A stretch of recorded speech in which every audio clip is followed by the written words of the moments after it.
Oke, assalamualaikum warahmatullahi wabarakatuh untuk sahabat botanikal. Semoga kita diberi rezeki yang banyak, halal barokah, juga diberi kesehatan satu keluarga. Yang lagi sakit lekas sembuh, lekas beraktivitas. Perkenalkan, nama saya Irfan. Yang belum subscribe, mohon di subscribe dan untuk dukungannya, like-nya. Untuk kali ini kita pembahasan untuk apukat yang jangan ditanam di MDPL yang rendah, dikarenakan nanti bisa kayak ibaratnya itu pertumbuhannya ataupun produksi buahnya ataupun bunganya itu tidak normal.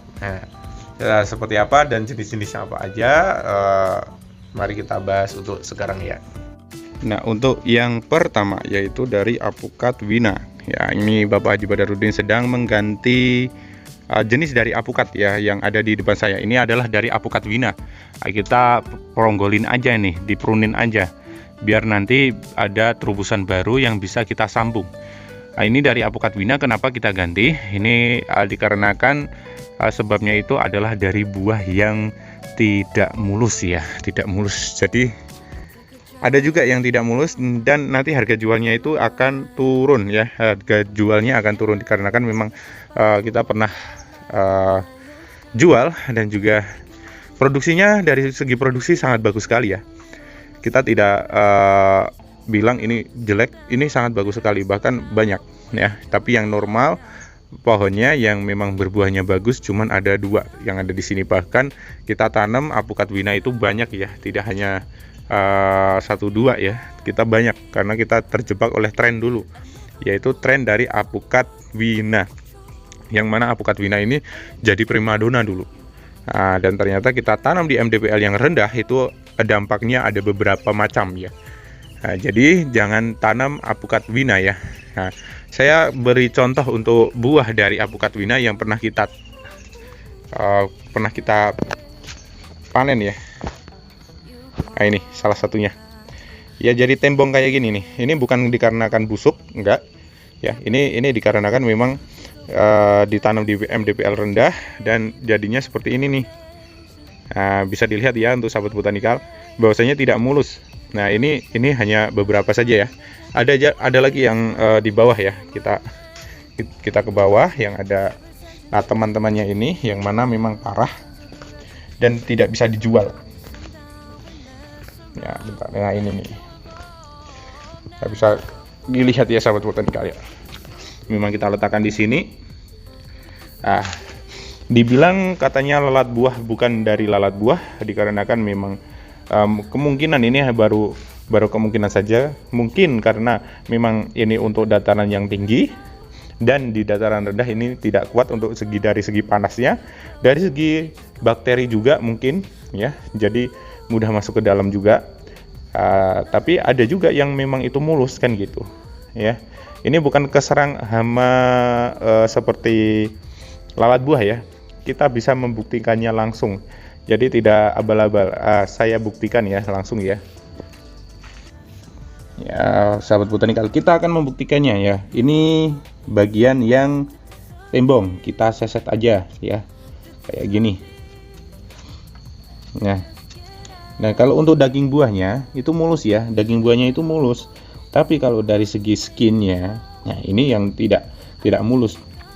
Katanya karena lalat buah biasanya kalau lalat buah itu dia menyuntikkan telurnya ke dalam terus meninggalkan. Nah, nanti itu ada kayak jalan jalan hewan ya, kayak rongga udara yang masuk ya, kecil. Nah, itu biasanya karena lalat buah, tapi ini sama sekali tidak ada ya. Jadi mulus ya. Bisa dilihat untuk sahabat botanikal, mulus loh. Nah, jadi dapat disimpulkan bahwasanya ini bukan karena lalat buah. Karena ini hanya kemungkinan saja.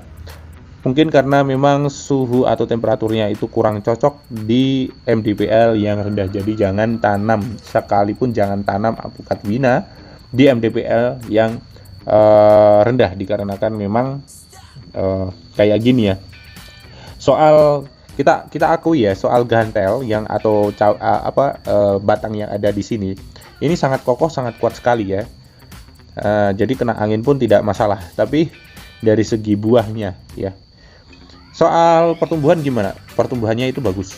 Soal bunganya juga bagus, tapi hanya dari segi buahnya saja. Semisalnya sahabat botanikal mempunyai cara untuk memuluskan ini, silahkan komen yang ada di bawah ya, biar kita share lagi, kita uji coba lagi ya soal kemulusan dari si apukat wina ya.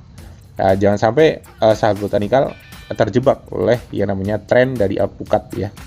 Jadi sudah tahu ya. Dan yang kedua itu adalah dari ciri khas dari apukat muria ya, muria. Ya, jadi untuk sahabat botanikal yang menanam apukat muria di dataran rendah itu silakan diganti saja ya. Dikarenakan dari kita bahas dari pertumbuhannya itu tidak signifikan seperti apukat-apukat yang lainnya ya. Ibarat kata apukat peluang sudah usia 3 tahun itu kisaran 7 meter. Nah, kalau misal untuk apukat muria itu 3 tahun itu mungkin baru 5 meter ataupun 4 meter. Jadi pertumbuhannya tidak signifikan seperti apukat-apukat yang lainnya ya. Jadi beda ya untuk sahabat botanikal. Nah, terus untuk dari segi produktivitas di si buah ya, si buah. Sekarang kita lihat yang ada di layar. Nah, ini adalah apukat muria yang sedang berbunga banyak sekali. Ya, banyak kan sahabat botanikal, tapi bisa dikatakan yang jadi itu hanya sedikit ya. Dari ribuan bunga yang jadinya hanya sedikit. Jadi jangan tanam apukat muria di dataran rendah, dikarenakan memang mungkin seperti hanya kopi ya. Kita ibaratkan kopi itu ada yang untuk dataran tinggi ya. Kopi untuk dataran tinggi ditanam di dataran rendah, pasti produksinya atau buahnya yang jadi itu akan berbeda, alias lebih sedikit daripada yang normalnya di MDPL-nya. Nah, itu bisa saja jadi sebabnya ya. Karena memang kopi itu bisa jadi pedoman juga, bahwasanya apukat yang memang khusus untuk dataran tinggi jangan ditanam di dataran rendah. Nah, kayak gitu ya sahabat botanikal. Itu kalau untuk murianya sendiri kita lagi melakukan penggantian, memang penggantian dari segi ya ada apukat roro, apukat peluang ataupun apukat-apukat yang lainnya, tanbik dan lain-lain. Nah, memang kita ganti ya, kita tidak hanya mengganti 1, 2, 3 dari jenisnya ya.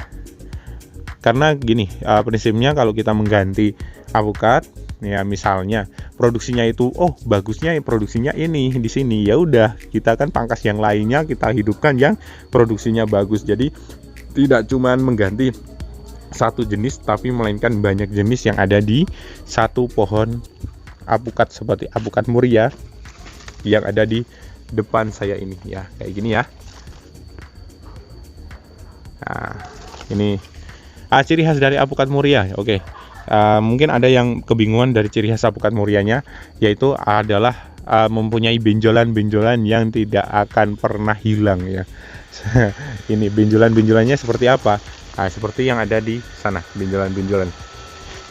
Terus di bawah sini. Nah, ini bekas cabangan-cabangan ada benjolan-benjolan seperti ini. Nah, ini adalah dari apukat muria, yang mana apukat murianya ini jangan kita tanam di MDPL yang rendah. Agar lebih jelasnya ya, kayak gini. Ini kan benjol membinjol, kayak gini ya, membinjol. Nah, ini dari jenis apukat muria, dan kita ganti dengan apukat roro. Nah, bisa dilihat perbedaan dari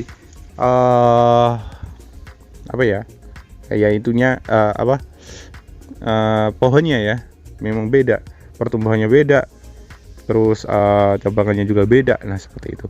Dan ternyata apukat roro bagus di MDPL 250 atau 300 itu tidak masalah, bisa ditanam, dan ternyata perkembangannya bagus sekali. Saya harapkan nanti juga produksinya juga bagus ya. Nah, tuh ya. Terus ada lagi non biji. Kalau untuk non biji kita tidak sarankan untuk tanam juga. Bukan non biji Filipin ya, ini biasa non biji saja. Ini kita tanam kisaran 4 tahun, berbunga, berbuah, buahnya banyak, tapi yang jadi cuma 1.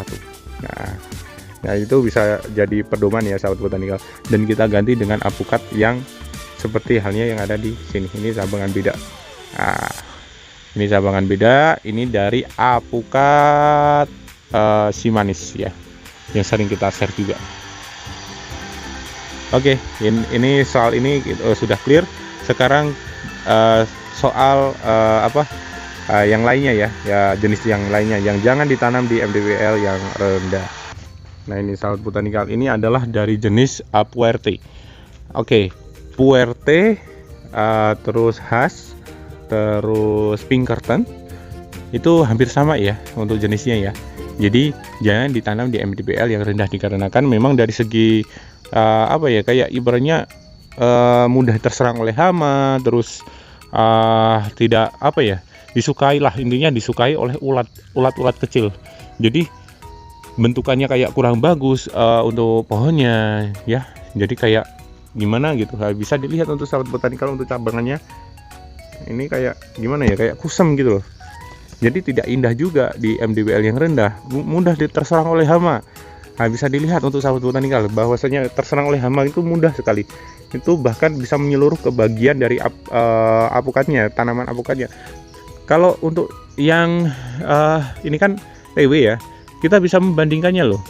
Soal daun yang terserang oleh hama yang kayak gini ataupun daun dari apukat yang lain ya. Beda di situ. Ini clear, ini nggak ada satupun hama. Kalau yang di sini hamanya udah buset, banyak banget. Nah, ini dari segi apukat kayak ibaratnya Hass, terus Puerte, terus Pinkerton, jangan ditanam ya di MDPL yang rendah ya. Nah, ini dari satunya itu, keduanya yaitu dari segi produksinya ya. Produksinya juga beda nanti. Produksinya itu cuma sedikit ya. Jadi jangan ditanam ya. Sedikit karena memang MDPL-nya itu kurang cocok. Jadi jangan memaksakan. Kalau misalnya khusus untuk dataran tinggi, jangan ditanam di dataran rendah. Nanti bisa dampaknya itu tentang produktivitas, kesehatan si tanaman juga iya, buahnya juga iya gitu loh. Nah, seperti itu ya sahabat botanikal yang kita pelajari tentang selama ini ya, yang kita TW. Ada Puerte, ada Hass, ada Pinkerton ya. Dan ternyata kalau untuk dataran tinggi itu lumayan bagus, tapi untuk dataran rendah ya udah hancur.